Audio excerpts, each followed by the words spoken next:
আওয়ামী লীগকে নিষিদ্ধ করার কোনো পরিকল্পনা সরকারের নেই। প্রধান উপদেষ্টার এমন বক্তব্যের প্রতিবাদে মধ্যরাতে ঢাকা বিশ্ববিদ্যালয় ক্যাম্পাসে বিক্ষোভ মিছিল করেছে বিশ্ববিদ্যালয়টির শিক্ষার্থীরা। এ সময় তারা সরকারের এই অবস্থান জুলাই আগস্ট শহীদের সঙ্গে বিশ্বাসঘাতকতার শামিল বলে দাবি করেন।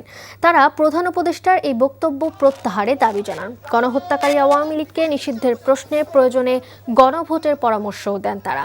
বিভিন্ন রাজনৈতিক দল আওয়ামী লীগকে আশ্রয় প্রশ্রয় দিচ্ছে বলে অভিযোগ করেন শিক্ষার্থীরা। তারা হুঁশিয়ারি উচ্চারণ করে বলেন, গণহত্যার বিচারের আগে কোনো নির্বাচন নয়। আওয়ামী লীগকে নিষিদ্ধ করতে শুক্রবার সারা দেশে একযোগে আন্দোলনেরও ডাক দেন জুলাই আগস্ট অভ্যুত্থানের সৈনিকরা।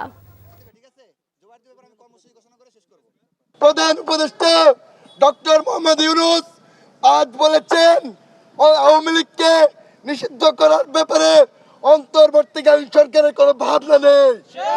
আমাদের জন্য লজ্জাজনক। আমাদের দেহে এক বিন্দু রক্ত বেঁচে থাকতে বাংলাদেশের মাটিতে আওয়ামী লীগকে আর রাজনীতি করতে দেওয়া হবে না।